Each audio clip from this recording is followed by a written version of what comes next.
घर की बेटी दाल बराबर। आन्या डांस करने में उस्ताद। एक स्टेप जो वो देख लेती तो हूबहू उसे उतार देती। अरे आन्या बेटा, मेरी बेटी को भी डांस सिखा देना, उसका एनुअल प्रोग्राम है। हाँ आंटी क्यों नहीं, अब कल शाम उसको भेज देना, मैं सिखा दूंगी। हाँ हाँ, नचनिया ही बन, आस पड़ोस के लोग तुझे इस्तेमाल कर रहे हैं। माँ इस्तेमाल मेरा नहीं कला का हो रहा है। नाचना एक कला है, कला। आन्या हर बात में अच्छी थी, फिर चाहे वो अच्छा व्यवहार हो या फिर लोगों की मदद करना, वो हमेशा खुद के शौक को पूरा करने के लिए व्यस्त रहती। लेकिन घर वालों को तो उसका ये काम सिर्फ समय की बर्बादी लगता है। कहाँ है आन्या? उसको बोलो कि आज शाम को खाना वही बनाएगी। सपना देख लो कि तुम्हारी बेटी घर का खाना बनाएगी। अरे आसपास के लोगों का काम करने से उसे फुर्सत मिले तब तो कहीं जाकर वो हमारे घर का काम करेगी ना। देखो ना, इकलौती बेटी, ऊपर से गैर जिम्मेदार, अब करे तो क्या करे। तभी पड़ोस की पिंकी आ जाती है। अंकल आंटी, आन्या दीदी कहाँ है? वो क्या है ना, मेरा क्लास वर्क है, वो मुझे समझ में नहीं आ रहा, तो मम्मी ने कहा कि आन्या दीदी से पूछ लो। हाँ हाँ, क्यों नहीं, खुद का तो कोई काम है ही नहीं उसे। जाओ जाओ, सीढ़ी से ऊपर चली जाओ, वही कमरे में है आन्या। एक रोज शहर में डांस कंपटीशन वाले लोग आते हैं, जहां आन्या का डांस सबको पसंद आता है। क्या बात है, छोटे से शहर में इतना टैलेंट? बेटा कौन सिखाता है आपको? कोई नहीं सर, वो क्या है ना, मैं टीवी देखकर सीख जाती हूँ। अरे वाह, और आपके मम्मी पापा कहाँ हैं? वो नहीं आए? नहीं, वो लोग नहीं आए हैं। आन्या कंपटीशन जीत जाती है और घर में टीवी वाले आन्या का इंटरव्यू लेने आते हैं। अरे क्या है, कहाँ घुसे जा रहे हो, क्या हो गया? आप आन्या की माँ है ना? वो क्या है ना, आपकी बेटी ने डांस का कंपटीशन जीता है, हमारे शहर के लिए ये गर्व की बात है, तो हम लोग उनका इंटरव्यू लेने आए हैं। बड़ा तीर मारा हो जैसे। अरे उसे आता ही क्या है डांस के सिवा, कुछ और करती तो शायद गर्व होता। तभी वहाँ आन्या आ जाती है और पत्रकारों को इंटरव्यू देती है। उसी रोज पिता के ऑफिस में। देखो तो आजकल के बच्चे कितने स्मार्ट हैं, धन्य है ऐसे बच्चों के माता पिता को। और किस्मत वाले होते हैं ऐसे माता पिता, वरना मेरी बेटी तो किसी काम की नहीं, सारा दिन बस नाच गाने में ही दिमाग लगाती रहती है। अरे वो बच्ची हमारे शहर की ही है, कितना नाम कमा रही है डांस में, हम तो उसकी बात कर रहे हैं। अच्छा, कोई डांस में भी नाम कमा सकता है? अरे दे देना भाई पेपर की कटिंग, दिखाऊंगा आन्या को भी मैं। क्या नाम बताया? आन्या? यही तो नाम है मेरी बेटी का, आन्या शर्मा। बड़े उम्मीद से रखा था कि कुछ अच्छा नाम कमाएगी, लेकिन नहीं। आजकल के बच्चों को माँ पापा की इमोशन की कदर है क्या?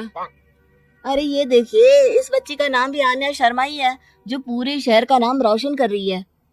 पिता अखबार देखते हैं तो सामने बेटी की ही फोटो रहती है, लेकिन ये क्या, जिस फोटो को देखकर हर कोई गर्व कर रहा था, पिता को उस पर कुछ भी खास दिखाई नहीं देता। हमारी ही औलाद है ये, पता नहीं कब कहाँ जाकर नाम लिखवाती है, मुझे तो पता भी नहीं है। अरे शर्मा जी, जरा मिलवा दीजिए ना अपनी बच्ची से, मैं अपनी बेटी को भी ऐसा ही बनाना चाहती हूँ। मेरी बेटी को कुछ टिप्स दे देगी करियर को लेकर। अच्छा, ये दिन आ गया आपकी बेटी के, ले आइए कभी भी, लेकिन बाद में अफसोस ना करिएगा।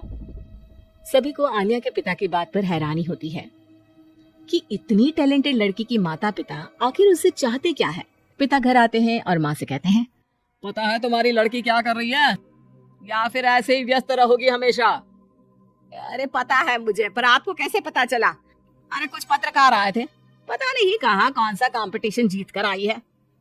नजर रखा करो उस पर। तभी वहाँ पड़ोसन आ जाती है, जो पति पत्नी दोनों ही डॉक्टर होते हैं।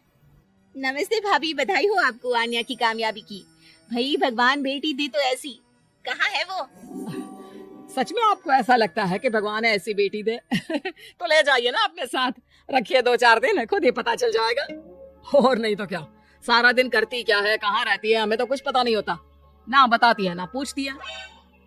खैर देखिए, वो वक्त अब गया जब माता पिता बनकर बच्चों की परवरिश की जाती थी। अब तो बच्चों को साथ बिठाकर बात करना जरूरी है। वो क्या कहते हैं, बच्चे के दोस्त बने। तो क्या आप दोनों अपनी बेटी के दोस्त हैं? हाँ, बस अब यही बाकी रह गया था। खैर बताइए, क्या काम है आपको? वो क्या है ना, मैं और मेरे पति दोनों को ही इमरजेंसी कॉल आ गई है अस्पताल से। मेरी बेटी आन्या की अच्छी दोस्त है, तो मैं क्या उसे आन्या के पास छोड़ दूं अगर वो फ्री है तो?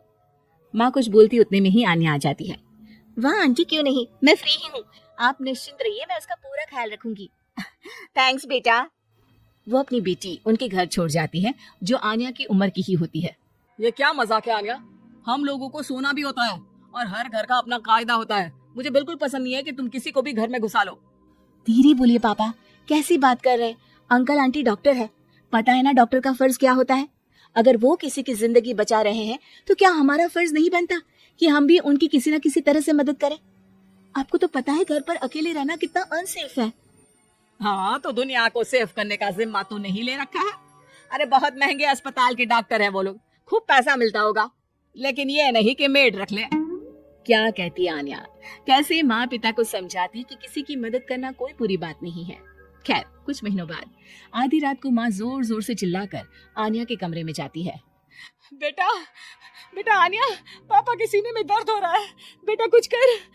हाँ माँ, मैं डॉक्टर को फोन करती हूँ।